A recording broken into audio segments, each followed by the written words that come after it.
Albeit now ensorcelled into stone, there is no doubt that this creature is a minotaur, consigned to roam these stone halls for all eternity. After a moment of concentration, Argonus unleashes the daimon's power upon the stone minotaur. The beast crumbles to the ground, its soul never again to maunder dark corridors.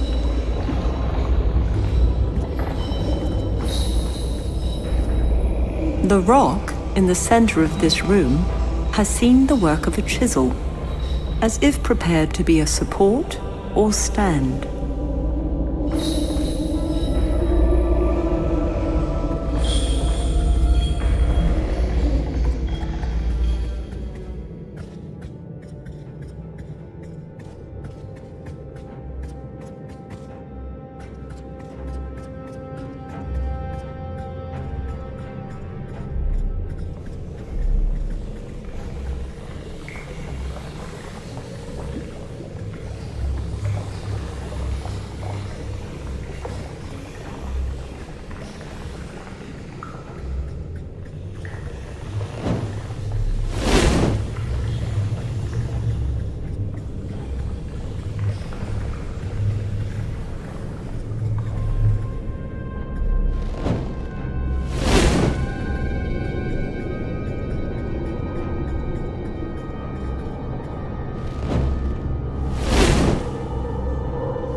Amidst bold heroes, none rose above great Admetus, who now stands bewitched within a husk of stone and clay.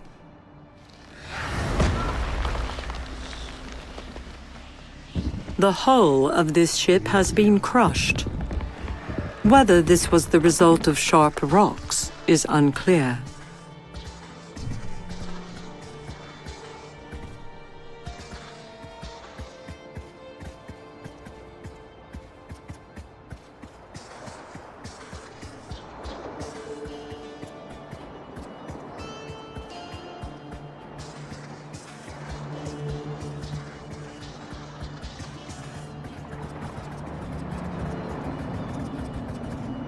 The owl cocks its head, as if listening.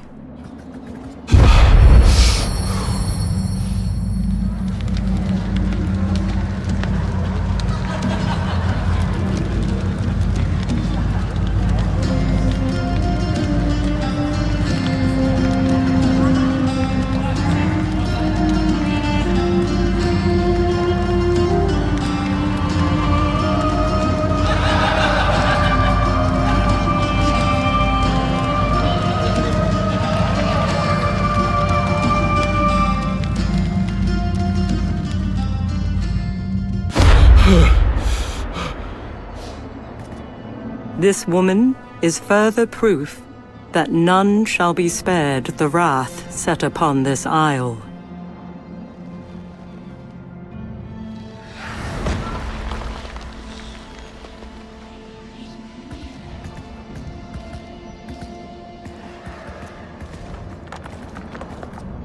Surely a worshipper, this man and his drum have now become naught but a religious ornament.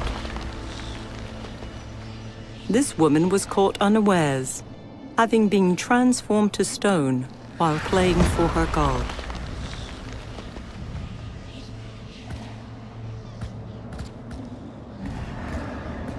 This grand statue would be easily recognized by any man. 'Tis the god Apollo. Argonus is unsurprised when the sculpture of Apollo stirs.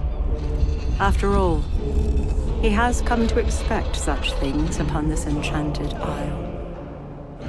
What does startle him, however, is how casually the son of Zeus dismisses him out of hand. How is it that a mere sailor may enter my temple and approach Apollo in such a manner, his hands empty of tribute, no song upon his lips? The god's voice becomes despondent. Look about you. All things have been diminished. This sanctuary, once full of music, is now naught but a tomb of silence. I sense that you would require something of me. Yet you, a scholar, do not bring me the very thing which my heart desires. Before Argonus can utter a word, the god of music turns away from him, but not before laying a pledge upon the sailor's shoulders. Return with an offering worthy of one such as I, and the light of Apollo may yet shine upon you.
Thanks to the gift of sight granted to him by the witches, Argonus recalls and recites the words spoken by Athena. Μίλησε φίλε και πέρασε. As the doors part, the smell of blood rises to meet him.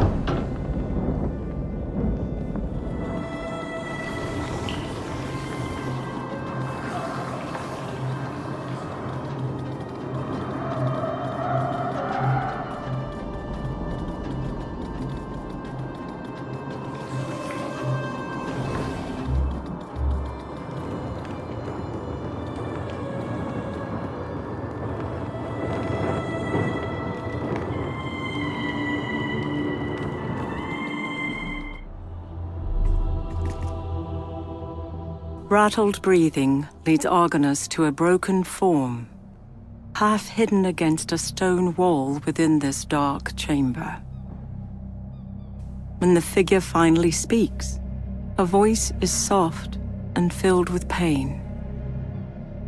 Come no closer, Argonaut, else you be brought low like many men before you.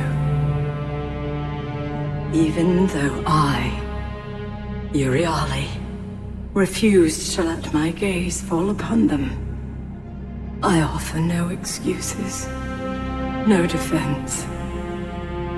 My acquiescence of my twins Theno has made me culpable for their deaths as well. Euryale pauses for a moment, catching her breath before continuing. I can, however, offer you something else. Something you seek. My merciless sister herself. Theno has used an ancient stone to enter Hades' realm. There, she shall descend to the greatest depths of the underworld and undo that which the hero Perseus set into motion when he consorted with the gods. Theno shall free our sister Medusa from Tartarus, the dungeon of torment. Euryale struggles to continue. Athena was not content with the punishment Medusa suffered in life, so the goddess sent her there to live out eternity with the vile and the wicked. But Theno shall not stop with Medusa's release. No. She shall rip wide the gates of Tartarus and set loose all souls, profane men and dreadful Titan alike, until the dungeon is empty and those it held spread like a pestilence upon the land of the living. For this is her vengeance against Perseus, against Athena, against all the gods, on Olympus and elsewhere. Stop her, Argonaut. Use our great horn to lure the mighty bronze giant Talos, for he can bring you to the gates of Hades' domain. Her voice raspy and fading, the Gorgon raises her head one last time. Forgive me, Mother. Let legend lay a wreath of mercy upon my wretched brow. And with that, Euryale, the penitent daughter of the sea goddess Keto, passes from this world and into the next. The Gorgon Euryale has followed her sister into the underworld, albeit on a different path. Forged in bronze, this large cog is well struck and extremely heavy.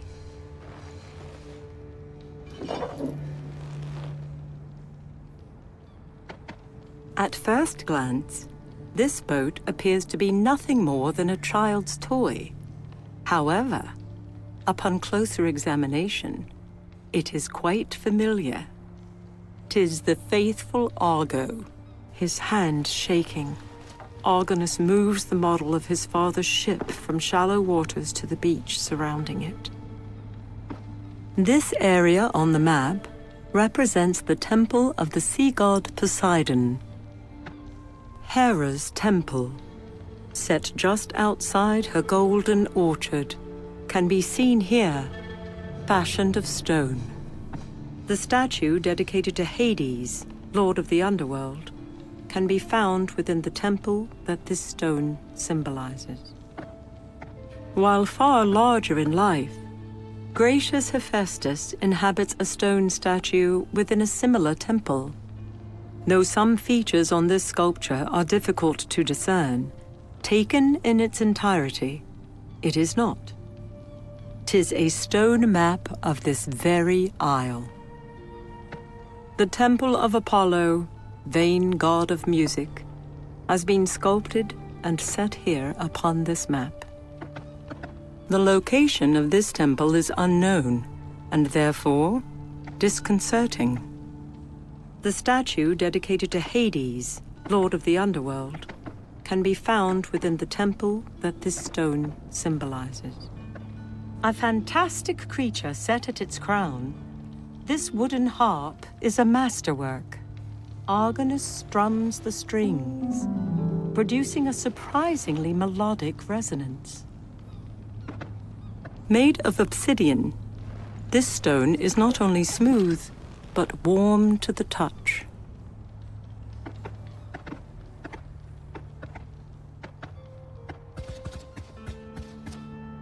If the size of this gold-tipped horn is indicative of the animal from whence it came, the beast must have been enormous indeed. Argonus presses his lips to the horn. While impressive, the deep sound fails to draw out that of which Euryale spoke.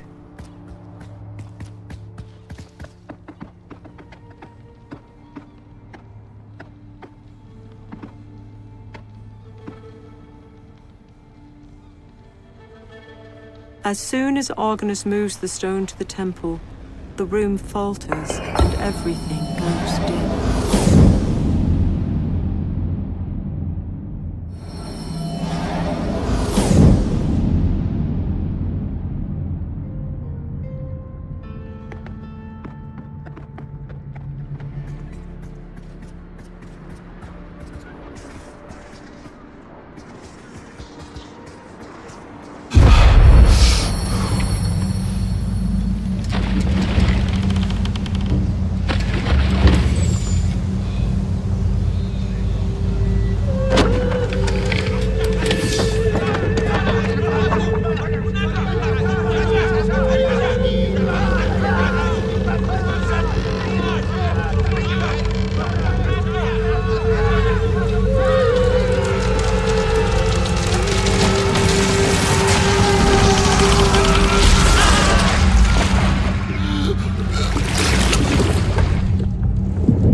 The Argo, built by Argus of Crete, brought to ruin by the Song of Sirens, beached by the hand of a sailor.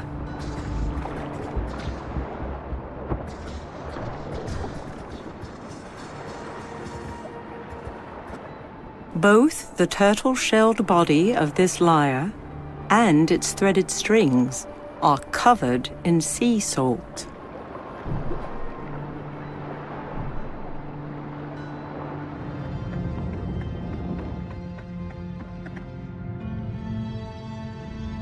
Once the stone is held within the light, the world around Argonus wavers.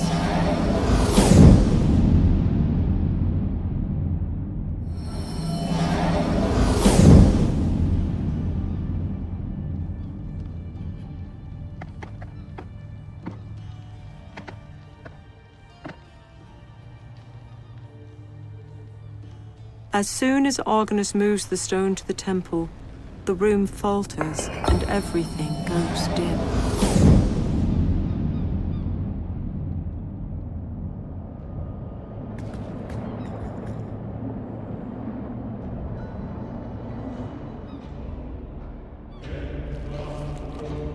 As soon as Argonus lays the lyre at the feet of the statue, the god of truth and prophecy awakens once again.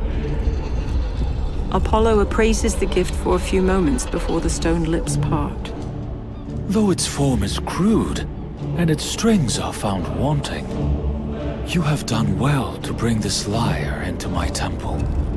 And although these days are dark, it shall bring music where none could be found. I would appear a boorish god if I did not offer something in return for this boon. Apollo says, gazing about, seemingly lost in thought. The statue waves his hand, and a heartbeat later, Argonus feels his satchel move. Take this, historian, so you are forever with song, forever with music. Let it never be said that Apollo is not as generous as he is beautiful. A smile forms upon Apollo's face, before becoming unmoving stone once more.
Safe within his grasp, Argonus touches the stone to the temple. The world about him suddenly begins to dissipate.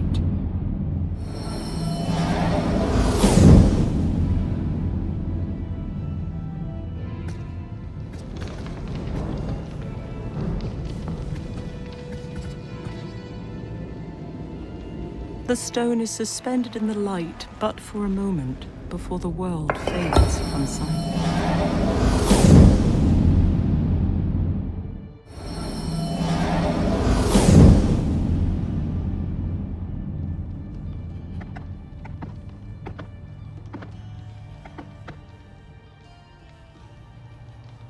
Safe within his grasp, Argonus touches the stone to the temple. The world about him suddenly begins to dissipate.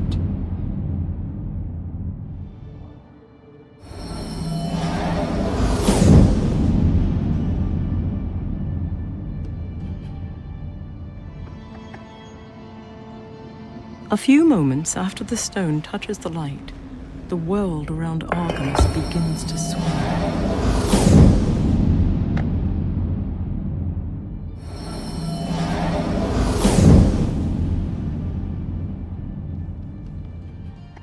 Safe within his grasp, Argonus touches the stone to the temple. The world about him suddenly begins to dissipate.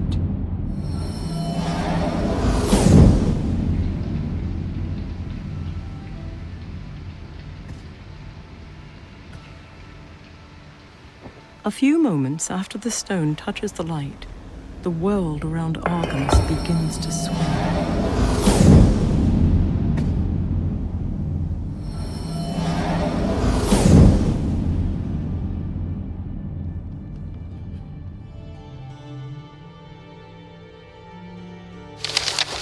No one would fault the sailor if I were to recount, at great length and with great detail, the clash of the magnificent winged creatures I have just borne witness. For surely, even a novice storyteller could lift and embellish the battle for Hephaestus's gold with great plum and ardor. Nor shall I speak at great length about the god of the forge himself, although I would be remiss if I did not mention the great gift granted this sailor, a golden torch of unquenchable fire. I shall instead speak plainly on the thing that begs to be brought from shadow into light, the very nature of the gods themselves. I possess neither need nor desire to debate their existence, for I have received both mercy from their hands and been found wanting in their sight. No, it is not their divinity I question. It is their motives. Why would those who rule on high choose to inhabit stone visages on an uncharted isle? Why intercede with a simple sailor, graciously offering burden and blessing in equal portion? While these queries shall assail sleepless nights long after I depart these shores, one chilling question cannot be ignored. What unseen power do these Gorgons possess that even the gods would fear?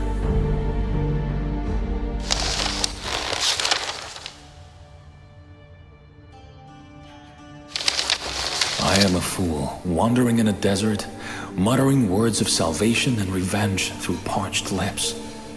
Blindly I flailed about, searching for the blight that has overcome so many, and while each piece of the puzzle led me to water, I simply refused to drink.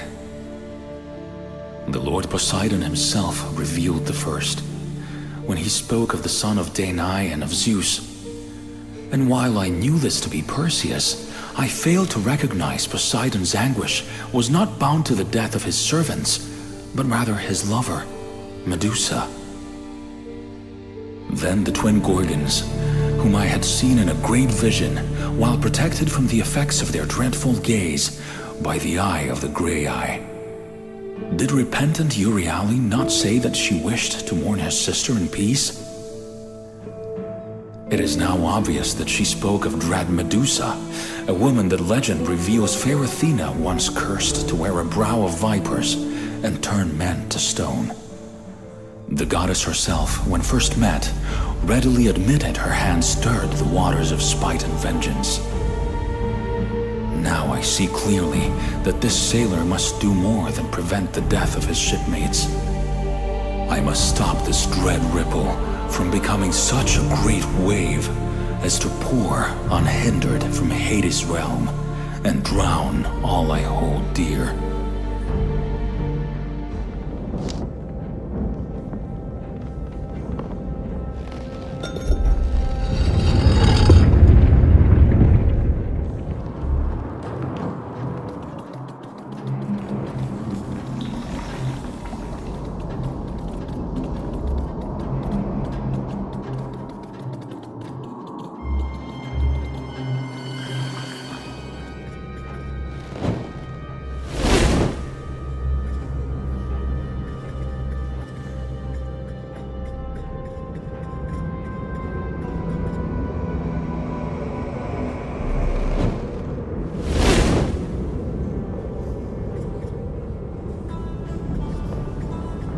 This mechanism is not merely unusual. Its construction is beyond the imagination of most craftsmen.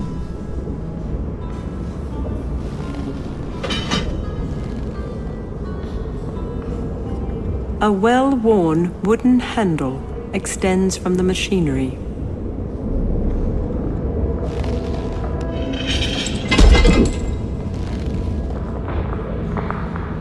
Argonus pulls the wooden handle, and with a groan of protest, the platform beneath his feet begins to move.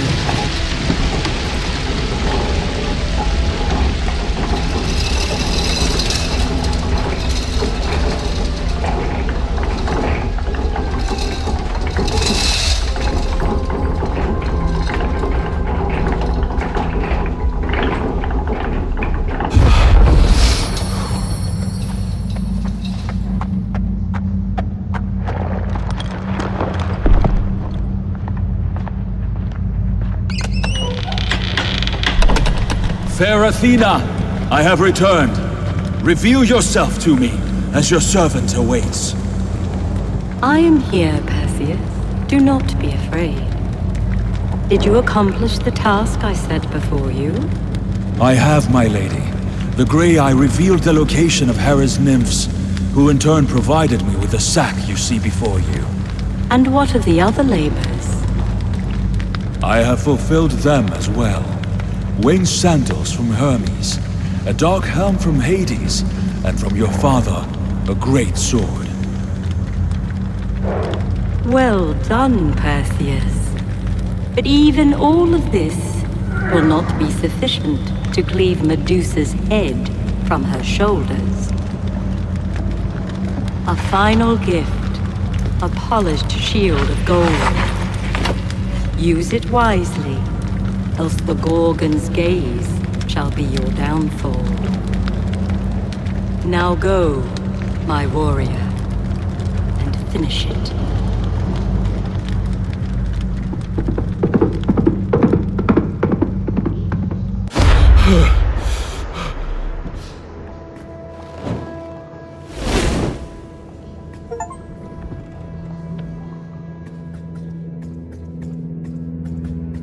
Entranced, Argonus moves unconsciously forward, drawn to the lilting sound of the siren's call. As feet sink into the wet sand, a familiar voice rises above the haunting aria. It speaks to him as a lover might. Hold, my sailor. Go no further.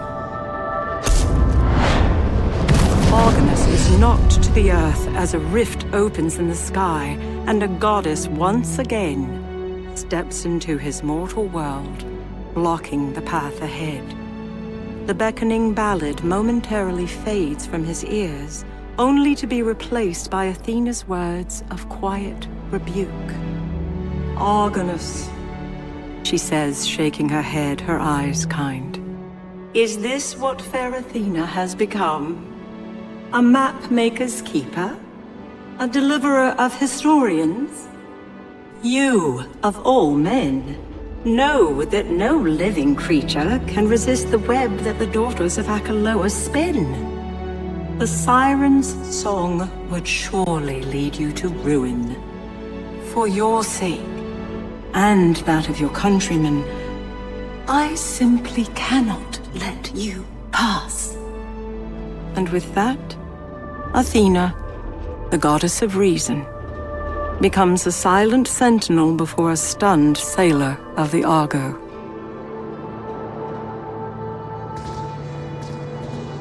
Barring the path ahead is glorified Athena, virgin daughter of Zeus himself, savior of Argonus, son of Argus. She will let no mortal man pass, only to fall victim to the siren's bewitching song. Freed from the rocks below, the remnants of a once great ship have washed upon the shore.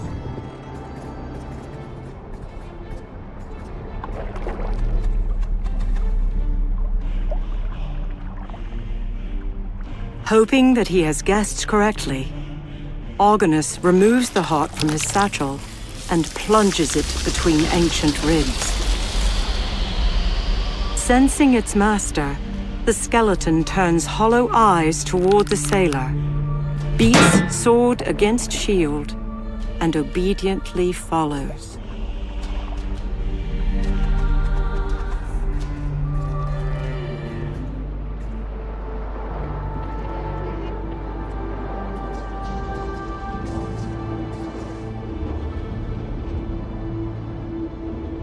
Argonus places a shell into the palm of his undead vassal. Though neither word nor gesture is exchanged, the skeleton turns and walks obediently toward the shore, even as the goddess Athena fades from sight. When the warrior arrives, the curious look upon the face of the siren quickly turns to horror, as she recognizes the god-imbued power held aloft within fingers of bone. The songstress's eyes grow wide as the fetters of her enchantment break, and her sultry voice wavers. In an instant, her baneful song is pulled from her lips and held fast within the shell. His great task complete, the skeletal warrior returns to its master, a powerful gift cradled in its bleached, outstretched palm.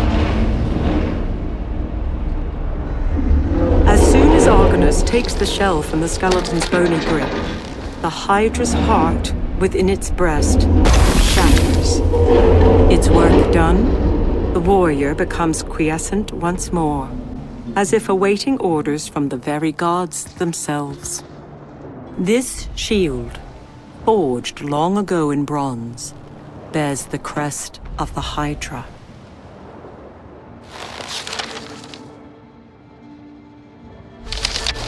Though these words may never reach the shores of Crete, I will not tarry in my writings, nor shall I abandon all hope.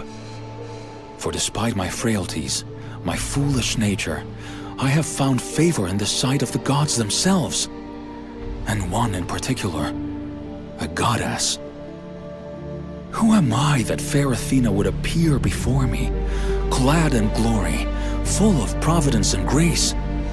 Although I am but a man, she once again saved me from ruin. For I would have surely walked, beguiled, into the depths of the very sea I have pledged my soul. No, I will not abandon hope, nor shall I declare the lives of my fellows forfeit. For if a goddess finds me worthy of new breath, and declares my brethren yet live, who am I to question? Who am I to contend? And while she remained a steadfast bulwark in times of trouble, an idea formed within me. Though no mortal man can resist the siren's call, mayhap the dead could render her enchantment unavailing. From the mouth of a siren, daughter of the river god Archelaus herself, my undead servant drew forth the lilting aria.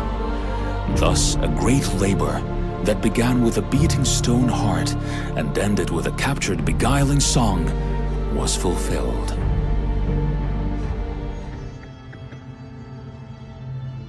While the bleached skull itself would seem common, the vision that appears when touching it is anything but. That of a dark castle and eyes of flame. Once the stone is held within the light, the world around Argonus wavers.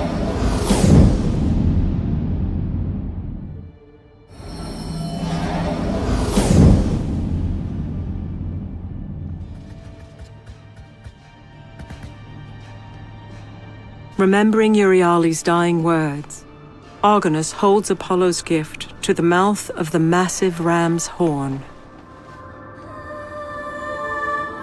The lilting song of the daughters of Achelous pours from the shell, spreading a grand, beguiling melody throughout the valley below. Within moments, the mountain under Argonus begins to rumble, and the sound of resounding massive footfalls can be heard over the haunting din. Although he has witnessed many events that no other living mortal has beheld, still Argonus's heart is filled with a terrible awe as Talos appears through the sea fog. Drawn by the siren's call, the bronze giant moves steadily, striding toward the mountain until its massive head fills the arched windows of the Gorgon's lair. Before becoming completely still, Talos extends his hand as if in invitation.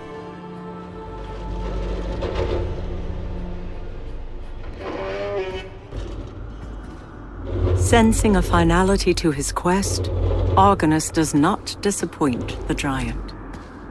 With a deep breath, the sailor steps hesitantly onto the immense bronze pole. Argonus girds himself, as if bracing for the crash of a mighty wave.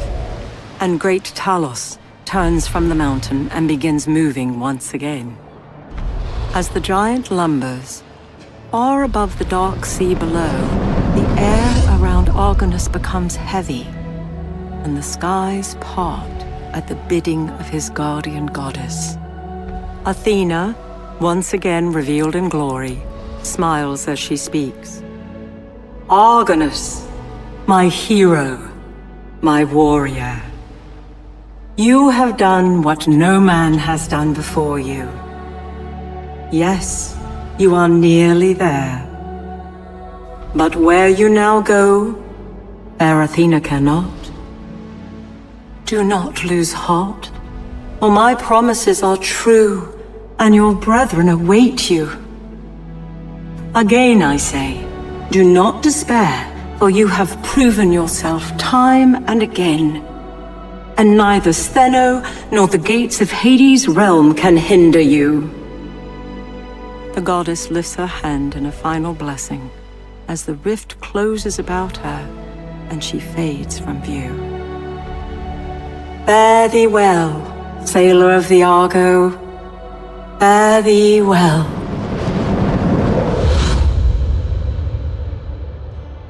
His heart heavy, Argonus' eyes are drawn upwards, where he finds himself beneath another towering mountain, a crumbling entrance hewn into its face. Talos moves his massive hand until it scrapes stone, allowing Argonus to climb down. His task done, the bronze giant turns and slowly walks toward the very sea that holds dear the heart of Argonus.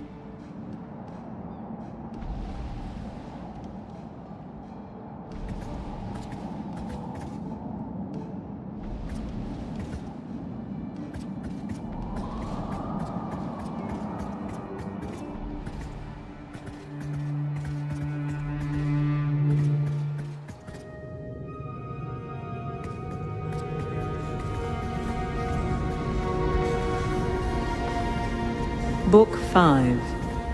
These Dark Shores.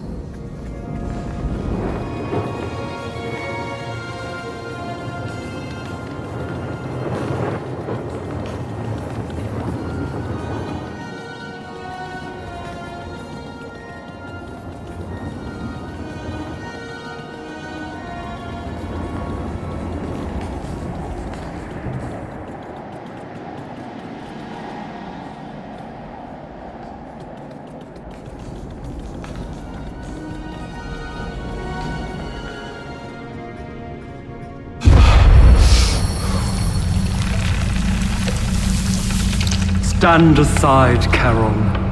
I claim this boat in the name of my sister, Medusa, who wails in torment within Tartarus. Only the dead. So Hades' undead pet will not yield to me. I say again, stand aside. Only the dead. So be it. It matters not. These black waters shall carry my vengeance hence.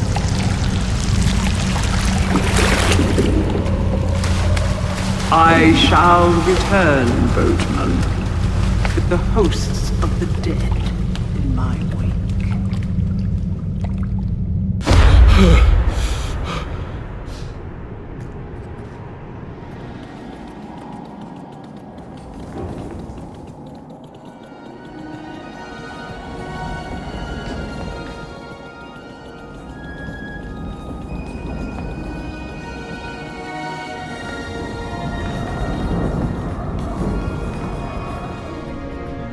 This lever is nothing more than a sturdy length of wood. Argonus puts his weight against the wood. As the lever moves, the stone falls.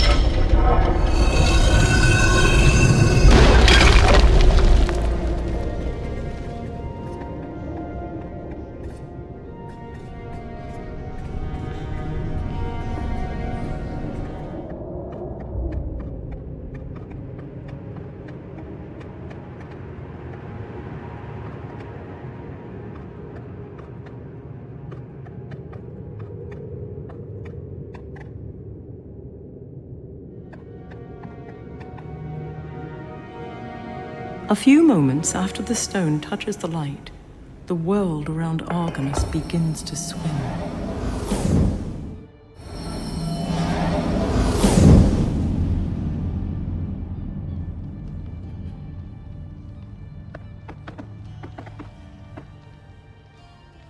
This stone icon is a pale imitation of a temple dedicated to no god and enshrouded in shadow.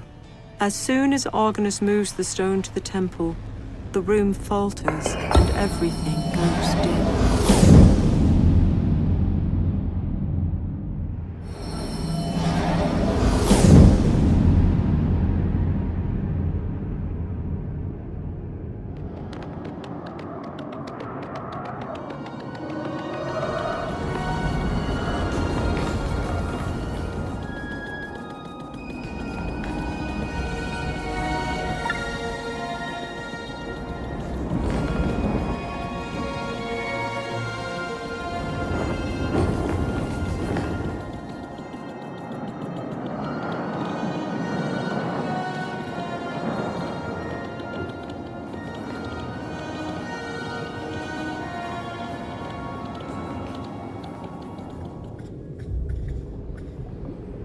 The emaciated man, if one such as Charon can be called a man, is draped in tattered robes.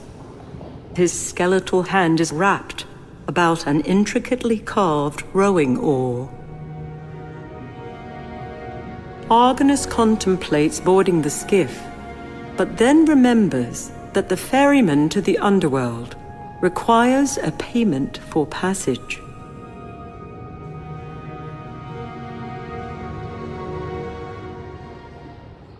The sailor of the Argo reaches into his satchel, removes a silver coin and presents it to the ferryman. Charon gazes upon it for a moment, then simply shakes his head. Before Argonus can offer protest, distant sounds rise from the river, whispers echoing off wet stone within the damp cavern. Within moments, new voices join the others, creating a disquieting chorus of shouts and cheers. Join us, Argonus! Join us, Argonus!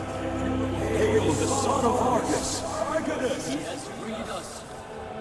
Argonus weeps at the words of tribute as the souls of slain Argonauts rise from the shadows, appearing before Charon, beseeching, entreating, almost as one voice. Hail the son of Argus! As the eyes of Charon move slowly from the spirits to the astonished sailor, Argonus's hand shifts once again, showing that within it, he holds the power of life and death. Charon gazes at the gift from Thanatos, and after what seems to Argonus an eternity, the ferryman relents, motioning the Argonaut to board. As he steps onto the skiff and Charon sets his oar to black waters, a sobering thought enters Argonus's mind. At first, it is a small speck, but it grows even as the sailor's eyes widen in understanding. Athena did not lie. She fulfilled her promise. She granted him a boat from this isle, but not the one he imagined. No, not this one. Grasping this great deception, a wave of anger crashes over Argonus, nearly drowning him in its fury. He who had supped, fought, and bled beside hero Jason, he who had sailed seas no man had set oar within, he had been played the fool. But even as this vile thought seeks to overcome him, to bring him to his knees, another appears. It is different from the last and whispers something new into Argonus's ear. Something far more powerful. Perhaps he had washed up onto these shores, a sailor, a historian, a map maker, and yes, the puppet of a goddess. Perhaps this was so. But has he not now become so much more? A hero in his own right, with a story yet to complete. Argonus, the rider of Pegasus, liberator of souls, bane of harpies, forger of light, sets his jaw, knowing that Sthenos' retribution must come to an end. And as he stares out beyond the Black River, tendrils of darkness surround the boat, and the underworld claims him as its own. Epilogue.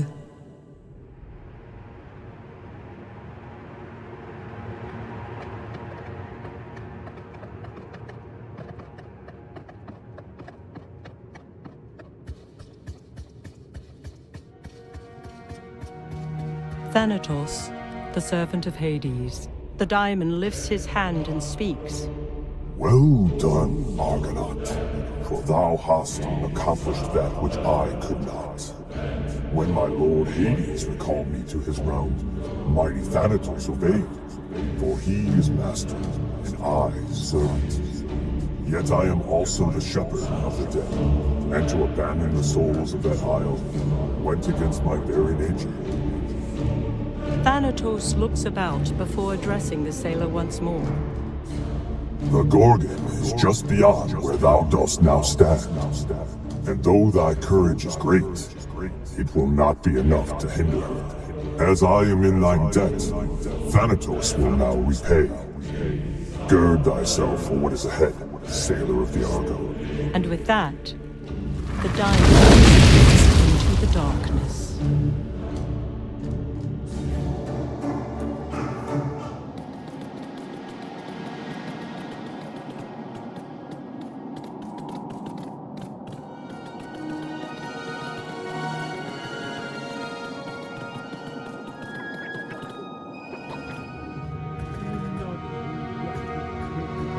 Shrouded in fog, the dread Gorgon Stheno stands before a massive gate.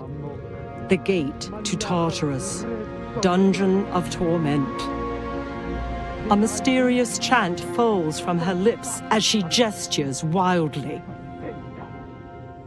Stheno hears Argonus approach and turns to face him. Before her transforming eyes can settle upon the sailor, Argonus raises the gift of Hephaestus and the torch blazes into life. The Gorgon shields her face against the blinding light. Stheno rages, her words daggers. I will have your head for this, Argonaut! You were a fool to face me alone! Before Argonus can utter a single word, another voice rises from the fog, one familiar to both sailor and Gorgon alike. He is not alone, sister. Amazed, Argonus watches as Euryale slithers across the rocky ground toward her twin. Stheno begins to wail. Euryale! We're so close! Kill him! Kill the Argonaut! No, Stheno. I will not, Euryale replies, her voice strong, her body restored by a grateful daimon. We must free our sister! We must free Medusa! No, it is you that must be freed. Freed of your madness. That, Euryale grabs hold of her sister, and the light of Hephaestus becomes like the sun, engulfing its occupants and driving the darkness from every corner of the cavern. As suddenly as it appeared, the light fades, leaving a stunned sailor of the Argo standing alone within this dread hole. It takes a moment for Argonus's eyes to adjust to the darkness. Before him is a statue, or rather two statues, embraced in time. Euryale and Stheno, terrifying creatures born of gods and vengeance, are nothing but grey-pitted stone. The hand of Argonus shifts one last time, and he lets the diamond's mercy flow through his body and into the embracing statues. Stone shatters and rains down upon the rocky floor. The spirit of Stheno rises first, her soul transformed into the woman she once was. As the sailor looks on, the massive gates behind Stheno begin to open. Argonus watches as Stheno's eyes widen in fear as she is pulled into Tartarus, a terrifying shriek upon her lips. The stone doors begin to move once again, and within moments, they close, and a sound like a peal of thunder echoes throughout the room.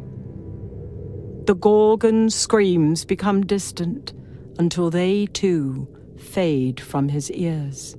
Her sister gone, the soul of Euryale rises from the rubble to speak once more to the son of Argus. "Thank you, Argonaut," she says. "What you have done is good and right. Do not pity my sister, for this time her punishment is just. Do not pity me, as your grace has freed me from a life of torment, and now I can rest my weary head. But what of you?" Euryale says as two great portals appear. "By your actions, you have earned a place in the golden fields of Elysium beside your brethren. You may stay here and be at peace, where your labors will be naught. Or perhaps your story is not yet finished. If you so choose, you may return to grey swells and blue seas." With those final words, the soul of Euryale departs into the portal and is seen no more. A smile creases the face of the sailor as he steps into the portal and a new world beyond.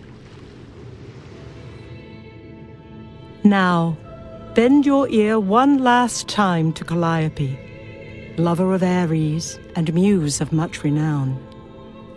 The story of Argonus and the gods of stone has been told in epic verse. And like the namesaked sailor, I too must depart from this isle, putting aside quill and parchment. Argonus has been reunited with his brethren, and walks the golden fields with his mother and father. And while the day may yet come when his legendary journeys continue, for now, the curtain has been drawn, and our role in this grand play is at an end. A smile creases the face of the sailor as he steps into the portal and whatever adventures await.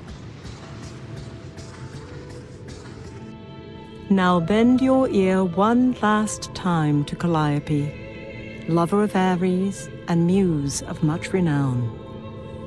The story of Argonus and the gods of stone has been told in epic verse, and like the namesaked sailor, I too must depart from this isle, putting aside quill and parchment.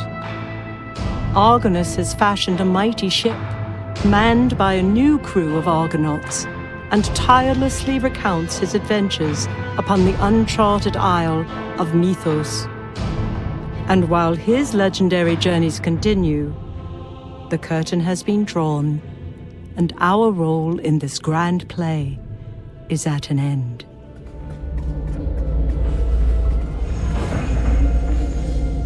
Argonus removes the buckler from his back and carefully places it on the floor. The result is immediate and startling. The shaft of light bounces off the reflective shield, and within moments, the entire cavern is illuminated by an unearthly glow. Although from this vantage only a handful of bones can be seen, there are, no doubt, many more that cannot. While the weight of the bronze shield comes as no surprise, the high polish on such an item astonishes. A length of heavy iron chain hangs from the ceiling of this chamber.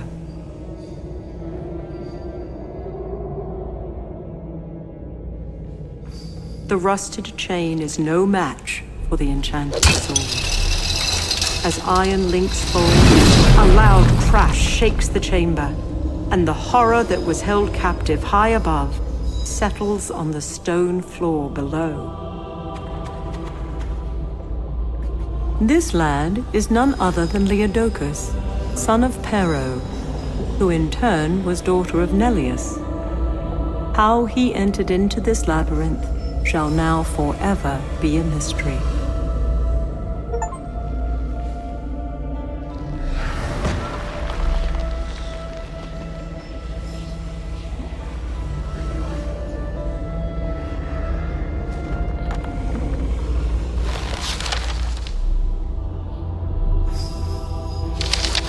I have ventured deep into the mountain, through twisting corridors made of stone, lit by nothing more than the shifting light of my faithful torch and the scarce oil-filled vessel. The darkness of the labyrinth is as nothing compared to that which haunts me. A query so disquieting, so disheartening, that I have dared not glance too deep into it, lest I be pulled under. That is, until now. Where are the sailors of the Argo? Where are those men whom fair Athena has seen fully flesh with her own eyes? Surely they must live, but standing before slain Leodocus, my faith falters. I recall the goddess's words, reciting them aloud, as if in them was held some great power. But my voice merely finds walls of stone. Should I follow these echoes into darkness? No. On this day, when strength fails and mortal ills prevail, I shall refine my will within the flames of hope and cast away doubt.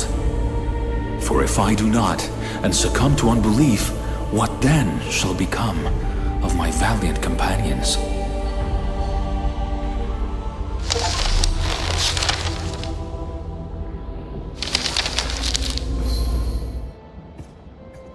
This man was attempting to crawl away from that which would bring him doom.